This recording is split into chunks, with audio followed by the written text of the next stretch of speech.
This morning, our words are entitled On the Brink by Reverend Leslie Takahashi. All that we have ever loved and all that we have ever been stands with us on the brink of all that we aspire to create, a deeper peace, a larger love, a more embracing hope, a deeper joy in this life we share.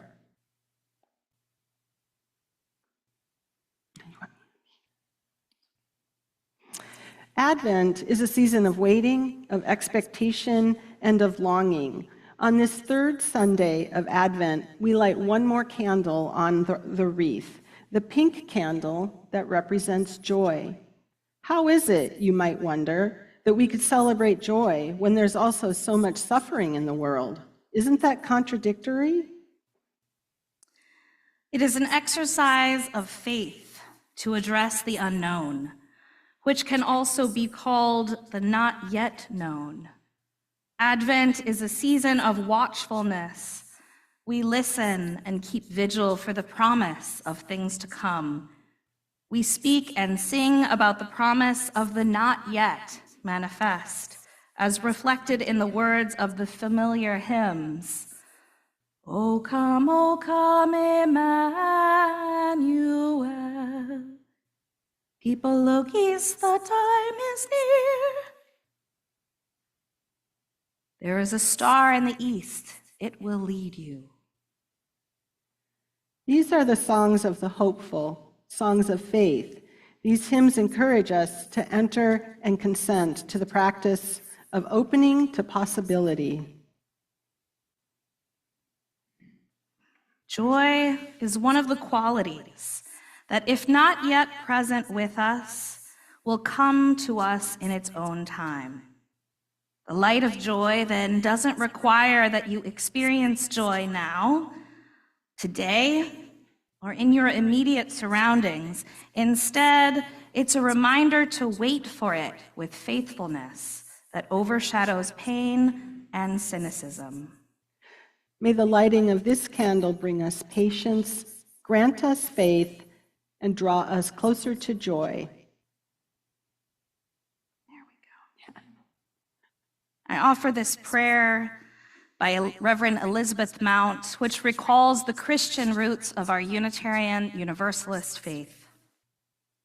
Beautiful Mother of creation, you who imbue every facet of this universe with the spark of all being, teach us to find joy. Help us to open our hearts wide enough to let in the wonder of miracles, the anguish of suffering, the blessings of compassion, the beauty of truth.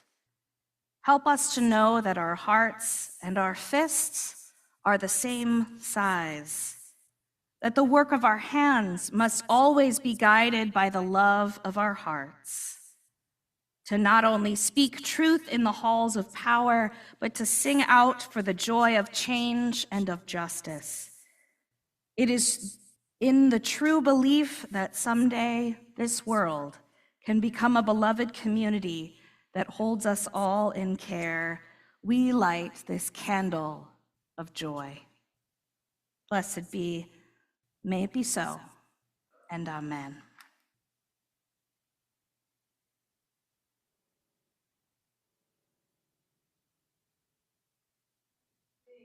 Together as we enter into a time of presentation this morning. Hymn number 229, Gather Round the Manger.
There was a grove of trees where the forest grew thick.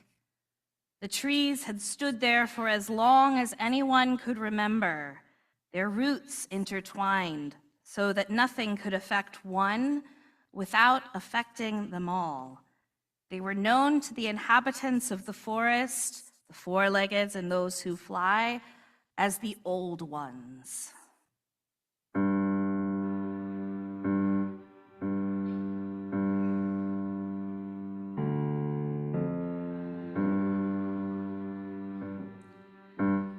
In the middle of the Old Ones stood the oldest of them all, taller and broader than the others.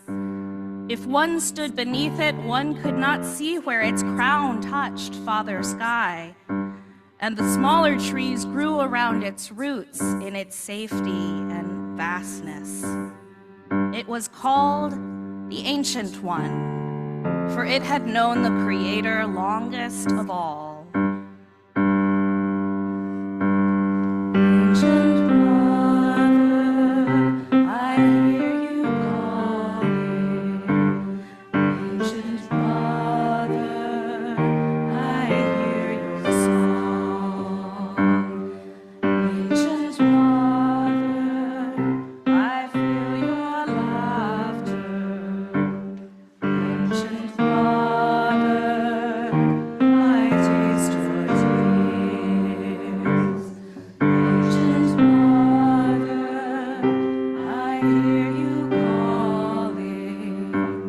Ancient Mother, I hear your song. Ancient Mother, I feel your laughter. Ancient Mother, I taste your tears.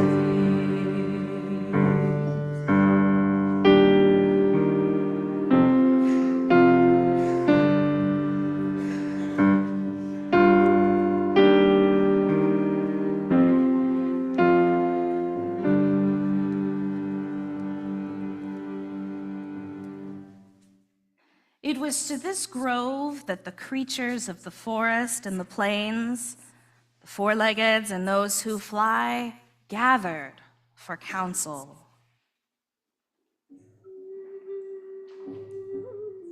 Each had sent one speaker, the oldest and wisest of its kind. Snow fell thick on the familiar paths, and each arrived in silence, waiting with the patience of those who have seen much.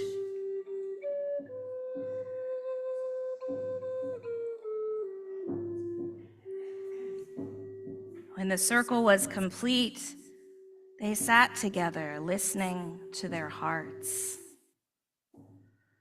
The first to speak was the whooping crane.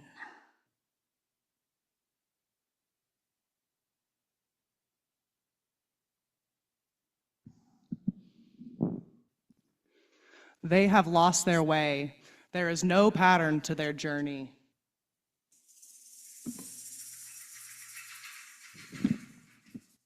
Then the deer mouse added softly,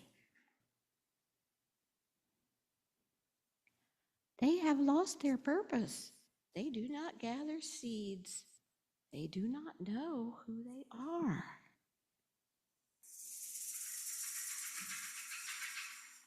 Tatanka the buffalo dropped his head low and said, They take more than they need and give nothing back. They do not give anything away.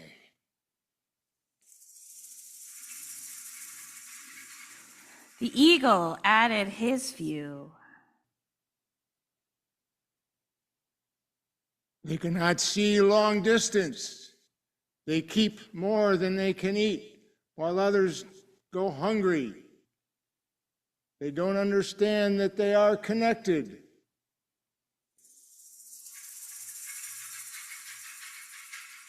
The fox, her coat bright against the snow, spoke. They do not know they are beautiful. They decorate themselves with stones. They hide their spirits.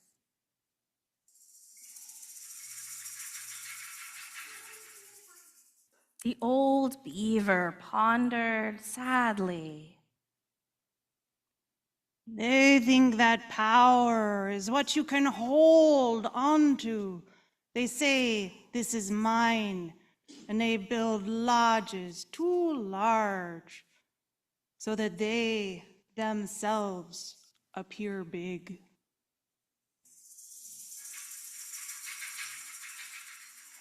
Next, the bear's deep voice answered. They must make others small so that they will look big. In the end, they must destroy themselves or others. They have lost their names and do not know who they are.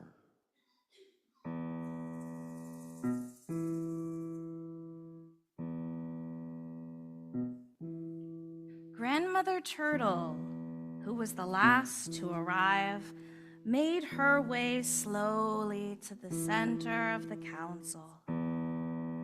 She lifted her head so that she could see all who had gathered beneath the old ones. Her voice was barely audible. We must give away ourselves to them. We must speak to them in soft voices. We must remind them of who they are. For each child that's born, a morning star rises and sings to the universe who we are. For each child that's born, a morning star rises and sings to the universe who we are. We are our grandmother's prayers. We are our grandfather's dreamings. We are a breath of the ancestors. We are the Spirit of God. We are mothers of courage and fathers of time. We are daughters of dust and sons of great visions. We're sisters of mercy and brothers of love. We are lovers of life and the builders of nations. We're seekers of truth and keepers of faith. We are makers of peace and the wisdom of ages. We are our grandmother's prayers. We are our grandmother's dreamings. We are the breath of our ancestors. We are the Spirit of God. For each child that's born, a morning star rises and sings to the universe who we are. For each child that's born, a morning star rises and sings to the universe who we are.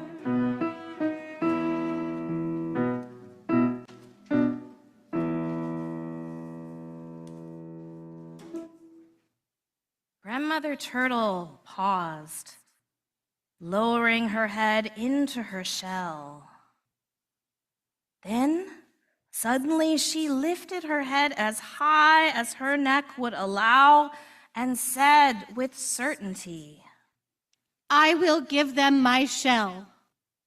I will come unprotected, and they can use my shell to adorn themselves. Around the circle, the council was silent. The wind did not blow through the trees. Not a single branch on the old ones fluttered. The forest was still as Grandmother Turtle began her walk back to the empty spot in the circle. After a time, the whooping crane began slowly.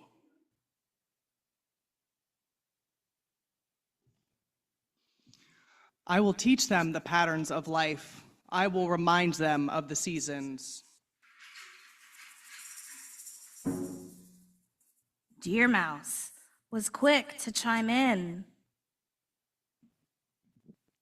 I will teach them to gather seeds so that no one ever goes hungry.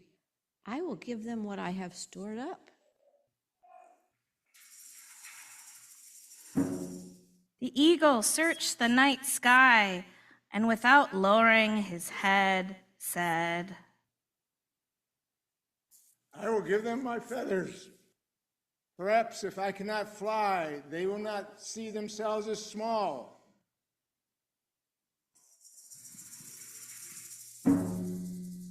The buffalo stood with his legs squarely on the earth as he spoke. I will give them my flesh to sustain them. I will give them my skin to keep them warm. I'll give my whole self away.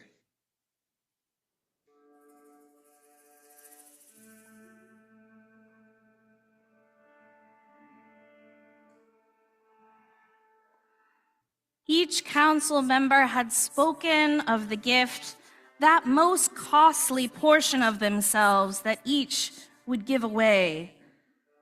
When the circle was complete, a new voice was heard. In the shadow of the Ancient One came the presence of the Creator, speaking softly to the animals gathered there. Oh, my children, you will give yourselves away, but they will not know that. They will say, "See what I have taken," and they will make themselves larger.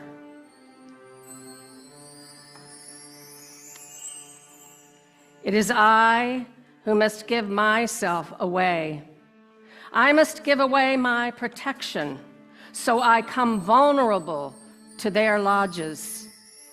I must choose to become small, and they will choose to see me large. I will give away my name so that they may know their names.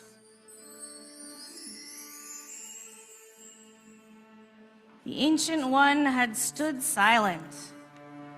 The sound of their voice had not been heard in many years, and when they spoke, the grove stilled to listen.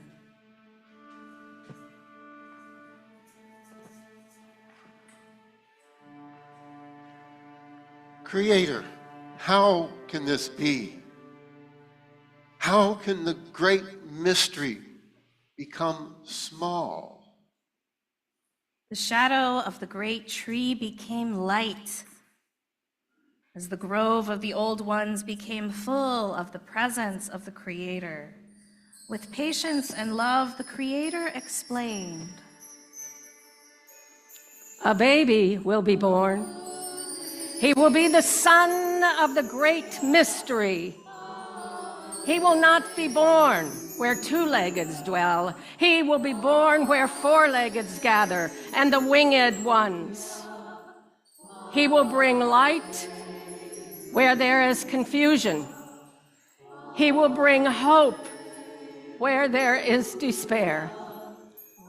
And he will bring love, and his name will be great.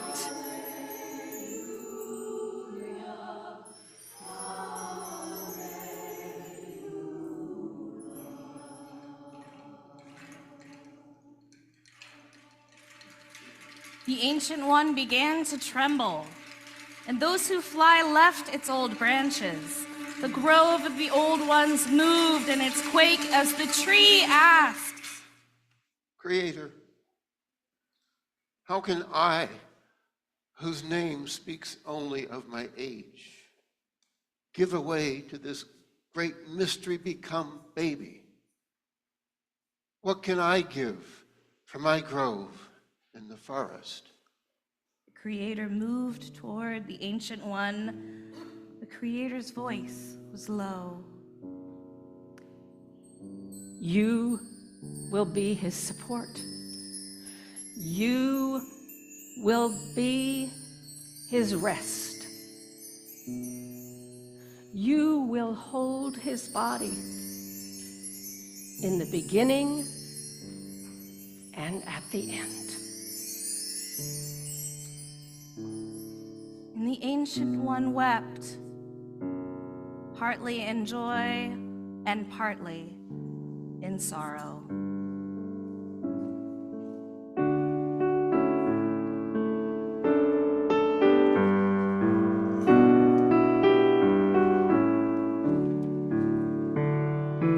Stars that swim, all but one, deep within the night. Stillness dwells in all things, deep within the night. Wraps of steam rising up, deep within the night. Grateful tears streaming down, deep within the night. Winds of all carry me, deep within the night. To the place love is born, deep within the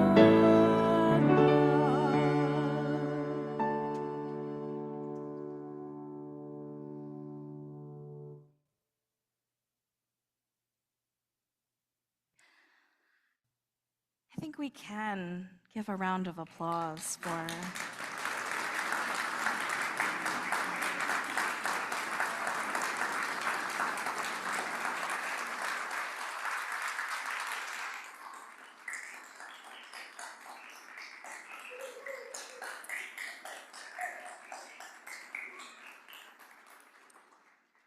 I would say children and youth are welcome to return to their seats with their families, and our other speakers can return wherever they would like to sit. I want to take a few moments as we navigate and shift to reflect on what we all just witnessed in the presentation of the giveaway, originally written by Indigenous author Ray Buckley and adapted by our very own director of music turned director of theatrics, Gretchen Dekker.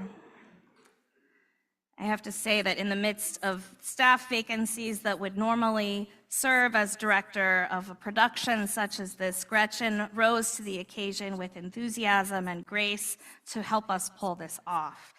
She is the one who dug up the script for the archives.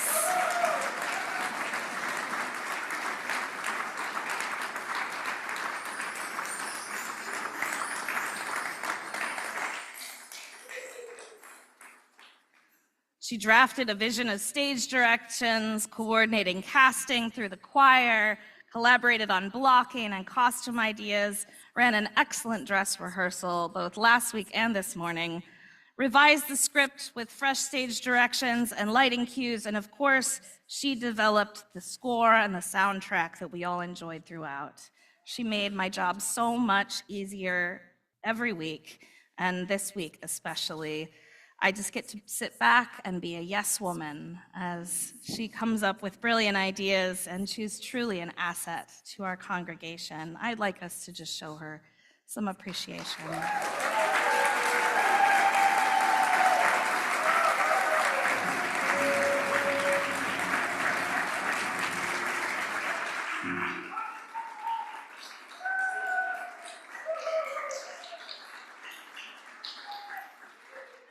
But we can't do it without all of you. We can't do it without this wonderful group of people here and the ones that are still wearing mouse ears in the back, who are willing to engage in the imagination and the vision. So thank you all. That's one of my favorite stories. I've been reading it to my kids since they were younger than Rainey, and it meant a lot to me to be able to bring it to you. So I'm glad it touched. But thank you to the performing forces involved. Yes.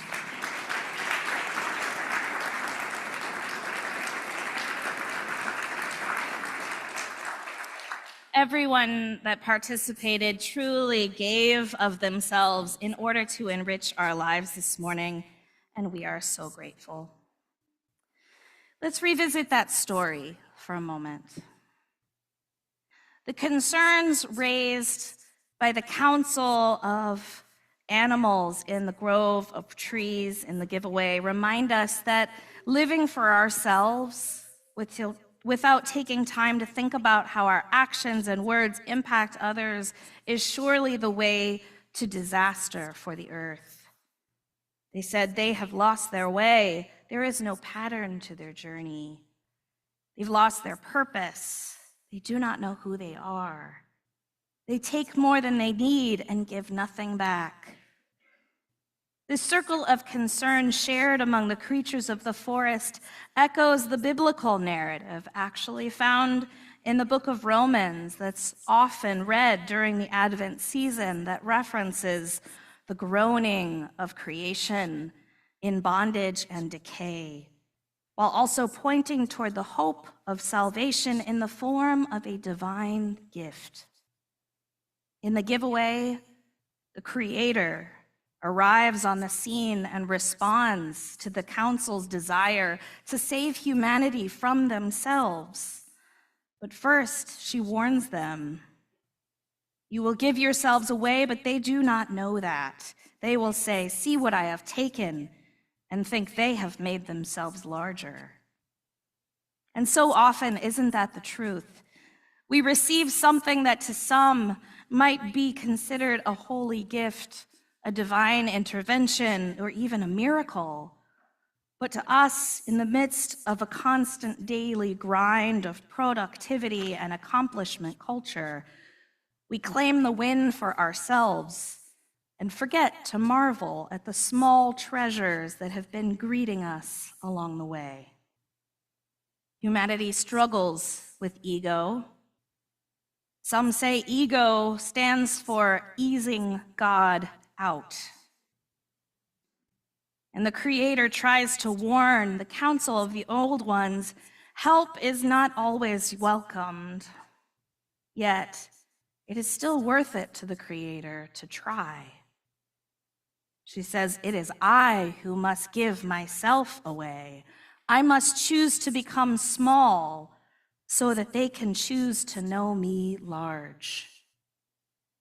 Part of my personal theology is that the God of my understanding is far too large and vast for one single religion. The God of my understanding goes by many names and no name. That is why I'm not just a Unitarian, but also and definitely a Universalist. There's something beautiful, though, about the humble nativity story of a lowly infant as a gift to humanity from God. God, the greatest, largest, mysterious creator and universal life force, that inspires millions of people to this day, that story. And it inspires me. The Creator's prophecy in the giveaway echoes the energies of fragility and power, hope and promise, comfort and reassurance. When the Creator responds to the Ancient One's final question about what they can give to the great mystery, become baby, the Creator again echoes the Jesus story of humble beginnings in a wooden manger to sacrificial endings on a wooden cross. You will be his support, she says. You will be his place of rest. You will hold his body in the beginning and in the end.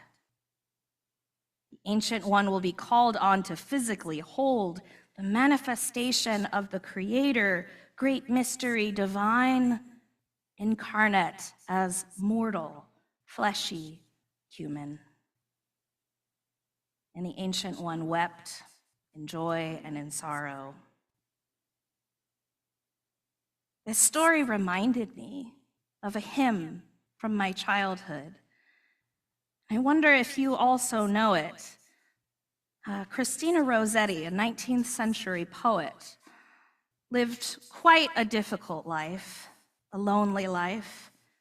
But she used her poems and words to bring attention to issues of the day, such as slavery, animal experimentation, and sexual exploitation of young women. She was often sick and without much money, but devoted her life to her family, her faith, and her ministry. Rossetti wrote the original words of the hymn some now know as "In the Bleak Midwinter." She lived from 1830 to 1894 and originally published it as a poem called A Christmas Carol.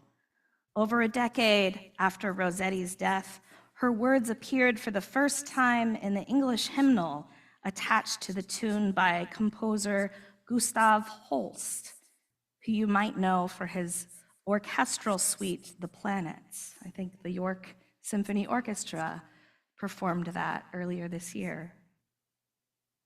We have sung this hymn basically in the same form since it first appeared in 1906.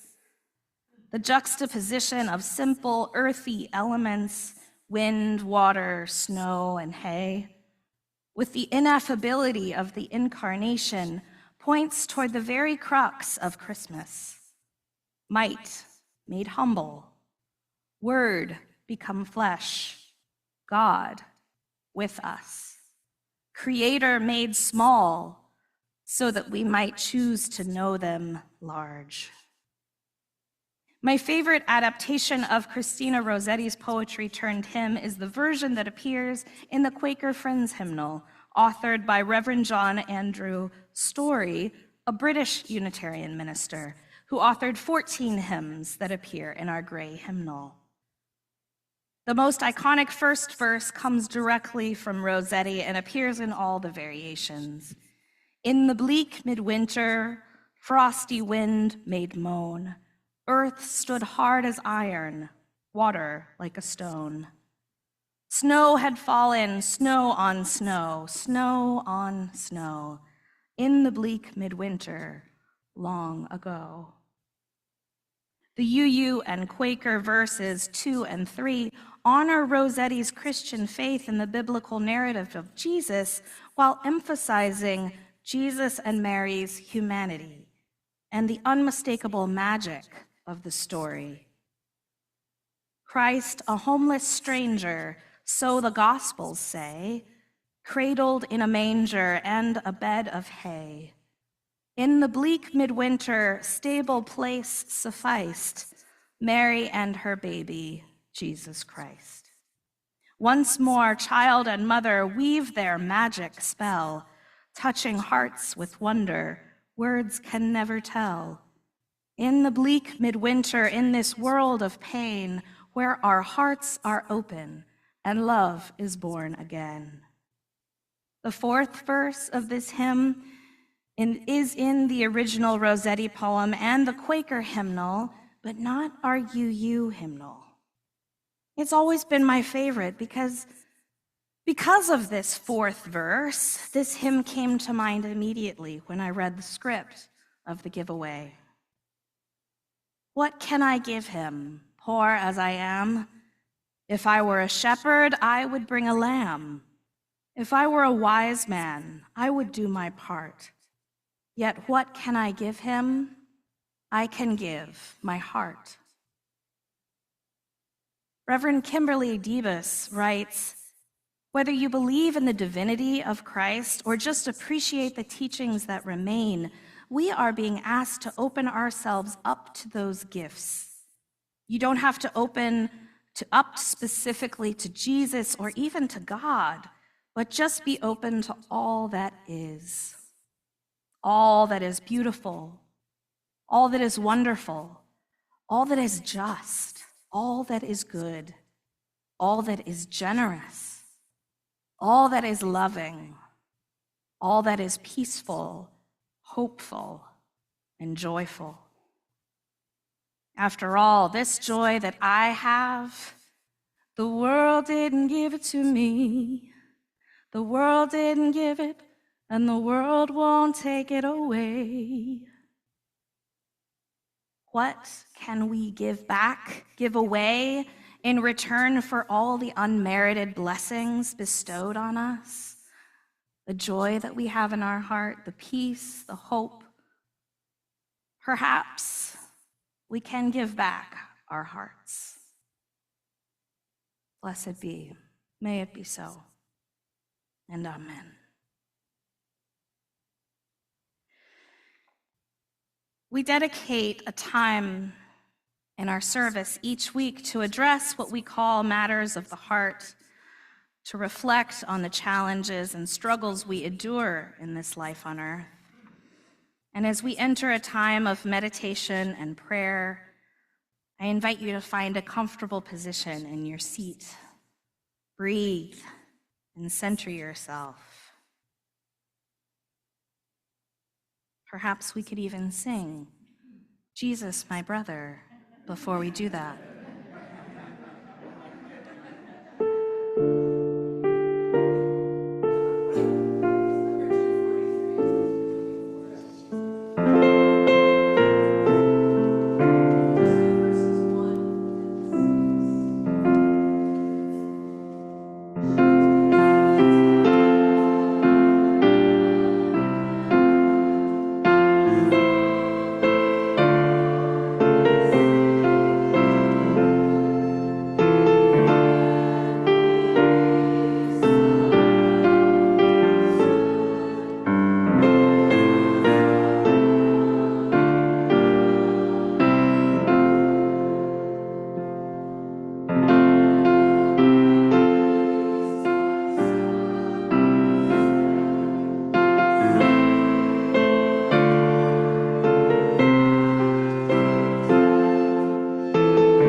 Singing is, after all, my favorite breathing exercise. So I think now that we've found a place in our seats, I will read this prayer offered by Reverend Dr. Rebecca Savage. Spirit of life, eternal mystery that holds us close, receive the meditations of our heart this day. We come together in this quiet moment to unify our hearts again toward the clarion call of our time. May justice and equity guide us to great connection, a greater truth. Our part is just as great, to approach dismantling systems of oppression within us in order for us all to be free. To know that when I cherish and tend to the divine spark within me, when I know in my bones that I am worthy of love and whole just as I am, that there is a greater potential for mutual understanding and care. Love is not scarce. Our ability to extend compassion and grace can be. I place my hand over my heart and know I can feel the spirit of life within me. I invite you to place your hand over your heart and feel the spirit of life within you.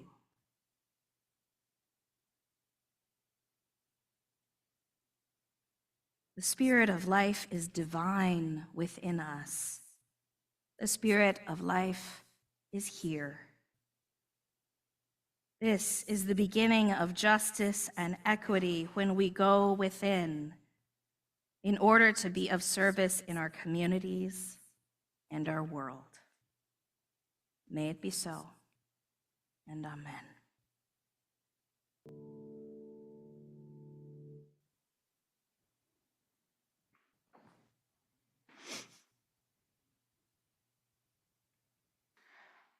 Please join us in extinguishing our chalice and your home chalices if you have lit them with these words. We extinguish this flame, but not the light of truth, the warmth of community, or the fire of commitment. These we carry in our hearts until we are together again.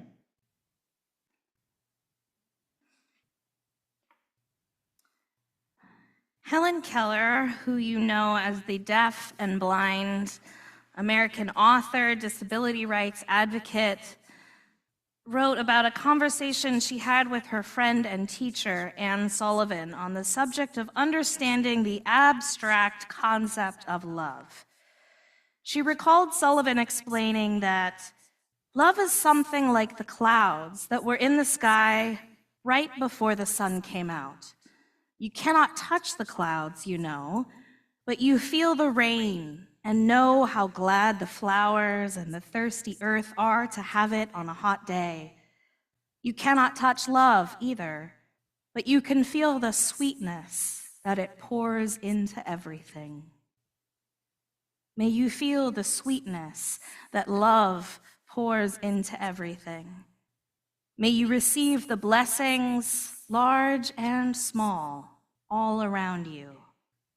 May you give away something precious this season, be it love, hope, peace, joy, presence, or your heart.